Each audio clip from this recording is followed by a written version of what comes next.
game. Anything we've done in the lab, like calculating something or whatever, it's all fair game. But it's pretty short. First thing, you remember, what day was it? Was it the second lab? Where we created the table and there's a quiz over it. The table with like elevation, backside, height of instrument, foresight, that chart that we did. Pretty sure it was quiz 1 or quiz 2. You need to be able to do that. There's going to be blanks in the boxes, and you need to be able to fill them in. You need to be able to calculate those numbers, whether it's the backside of the foresight, height of instrument, or an elevation. You need to be able to fill in the blanks, just like on the quiz. So if you didn't know how to do it for the quiz, you should learn how to do it. Also, you should know what that BS, HI, and FS stand for, what they actually stand for. FS does not mean front sight. I allowed that on the quiz because I get it backwards a lot, but this time front sight will not be accepted. The answer is foresight, by the way. So, arithmetic check. I think I went over that once or twice. Basic angle conversions are like bearings to azimuths or azimuths to bearings. You need to be able to go forwards and backwards. You go from one to the other, both directions.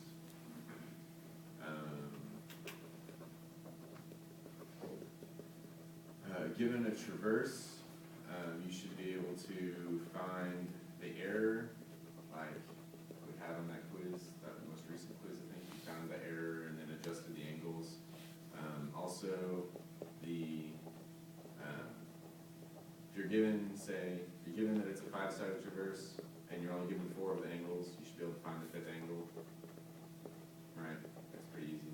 You just figure out how many, the total degrees that it should equal. 5 sides, it's 540 degrees. Add up the rest of them, subtract, you get what the 5th angle should be to make it complete. Let's see. Either on quiz 1 or 2, I gave you the Philadelphia rod picture and had arrows pointing to different spots on the rod. You need to be able to read that rod. Give it a little picture with arrows. You need to be able to read those.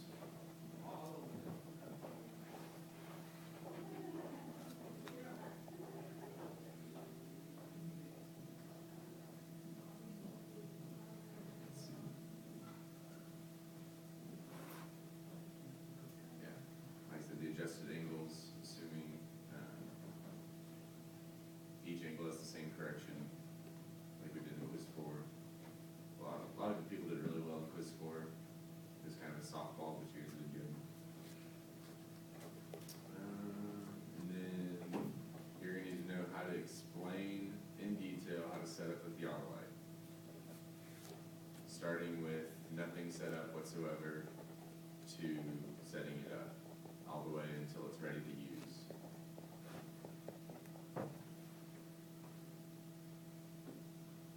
Yeah, so that's basically from, there's no tripod on the ground yet, to setting the tripod up the correct way, and then putting the theodolite on there, hooking it up so it doesn't fall off, and leveling it with a bubble thing so that it's ready to use. To know how to explain that, you're going to have to write that down. And then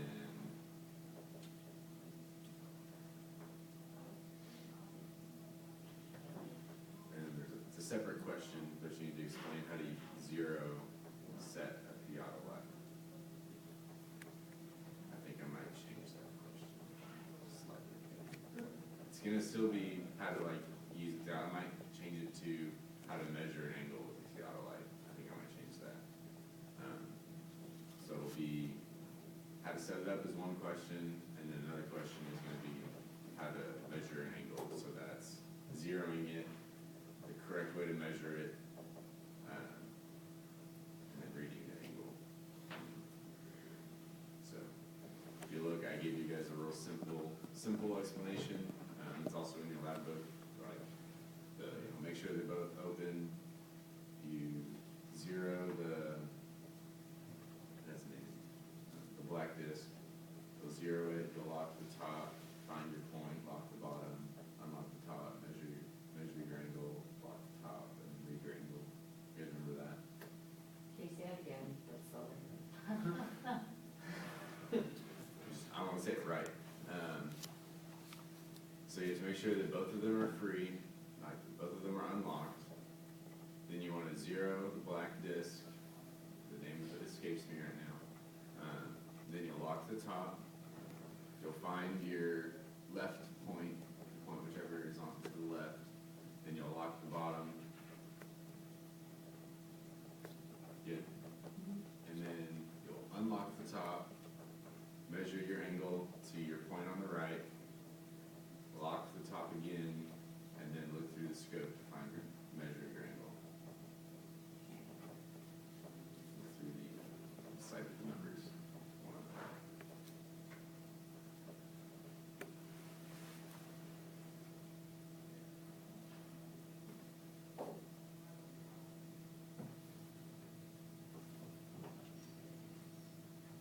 So, if you can do all that, you will do well.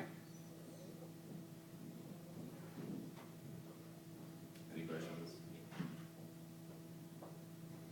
Test usually takes about 30 minutes to do, give or take. And when is it again? During dead week. Normal class time during dead week. So there's no practical? There is a practice, So the practical is also during that week? same day. We'll do the written part first, and then we'll go outside and do the